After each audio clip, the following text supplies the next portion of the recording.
এবারে প্রশ্ন হচ্ছে শওকত জংগের কি হলো। সিরাজউদ্দৌলা শওকত জংকে শিক্ষা দেবার জন্য তার বিরুদ্ধে যুদ্ধযাত্রা করলেন, কারণ ঘসেটি বেগম অলরেডি সিরাজউদ্দৌলার প্রাসাদে বন্দিনী হয়ে রয়েছেন।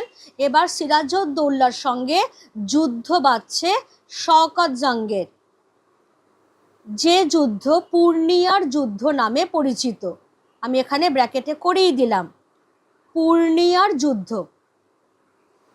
এবার এই পূর্ণিয়া যুদ্ধে যখন সিরাজউদ্দৌলা রত, তখন তিনি খবর পেলেন যে ইস্ট ইন্ডিয়া কোম্পানি ওইদিকে তার রাজ্যের জায়গায় অনেক ঔদ্ধত্য দেখাতে আরম্ভ করেছে, তাদের সীমা অতিক্রম করতে আরম্ভ করেছে।